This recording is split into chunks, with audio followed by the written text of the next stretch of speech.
Well, it's been a while since I talked about any of the Clone Wars episodes. I was going at it for a good pace, and then, well, work and distractions and other shows and films to talk about and whatnot. Oh boy, it's a lot of stuff, but always intended to get back to it. Thought I would just do a season-by-season overview, but even that's going to take a while to get to. Meanwhile, I've seen quite a few episodes here and there. So I'll go through some episodes. I'm still in season 2.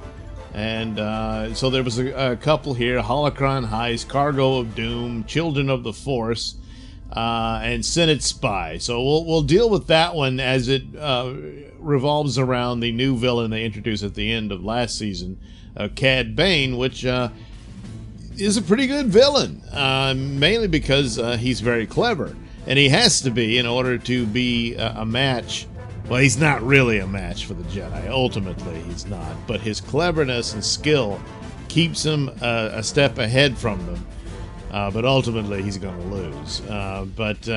So he's a bounty hunter, but he's not, a Mandalorian or anything like that, who have a history of being at war with Jedi. But he's just this. He's a crook. He's there for the highest bidder. And Darth Sidious has commissioned him to perform nasty deeds, and he does. And we get into the idea of a holocron, and that this was a device that was going to locate Force-sensitive children. So it plays out over these episodes, and obviously Sidious has sinister plans for manipulating these kids who could be capable of having power within the Force. And the plot ultimately fails. Anakin and Ahsoka break it up and all that. But it kind of stands to wonder if some of these children hadn't gone into the Jedi school, would they have survived as, sort of minions of Sidious later on? I don't know. But Cad Bane was a good villain. He's actually a bit more impressive than General Grievous, who, boy, just isn't measuring up.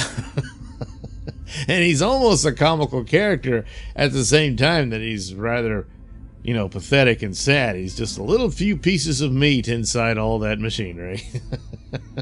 Which, of course, foreshadows what happens to you when you go to the dark side. You slowly fall apart, and of course we all know what becomes of Anakin. Now, there's always displays of Anakin here that you see how he builds who he is at the time he eventually becomes Darth Vader, and it's all for noble reasons. His compassion and caring for others around him and wanting to save them and all that.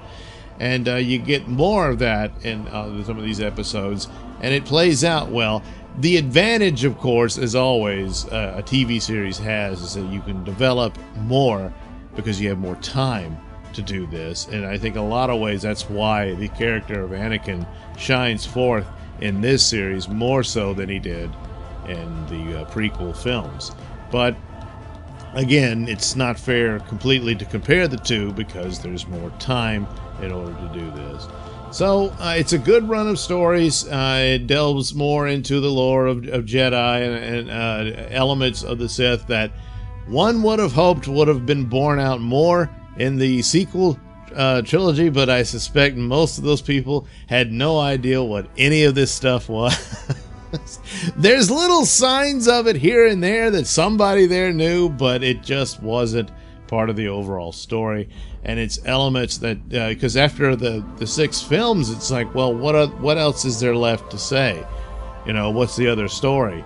And some of these things you could have utilized for it, but well, you know how that went.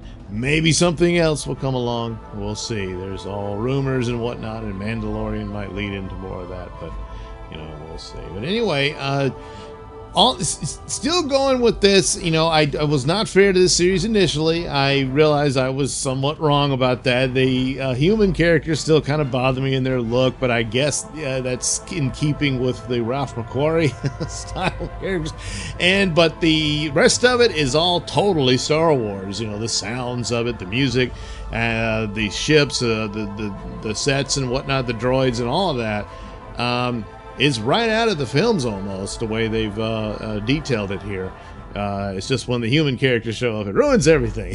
Aliens and droids are fine. Everybody else, well. But all in all, it's a small quibble with that, as the rest of it is very nice. And it's simple, yes, but then Star Wars kind of always was. And so it's a good run of these. And obviously more building up of Ahsoka Tano, which is, sometimes she gets on my nerves. It's like her voice is, but she's a little kid. And it stands to reason that's how that comes across. But it does give you this more interesting view of Anakin and his abilities as a mentor, which he does fairly well with her.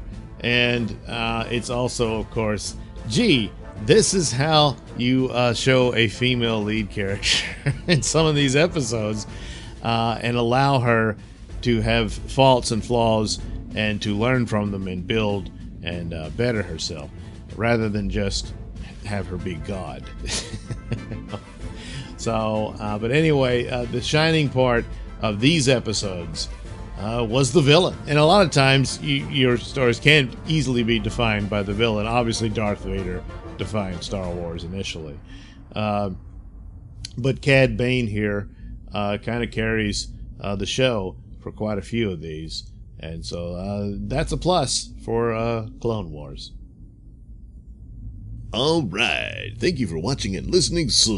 Why not like and subscribe, and check out that link description below. That'll take you to my mini stores that have plenty of goodies for you. You know, hats, mugs, stickers, posters, all that goody stuff. Plus, you can head over to IndiePlanet.com and pick up a copy of my comic book Night Night. Oh, yeah. Plus, you can also catch my podcast, Mr Nailsin Show, over at RadioMisfits.com. And you can also watch my videos on my channel at BitChute. That's the Mr Nailsin channel on BitChute.com.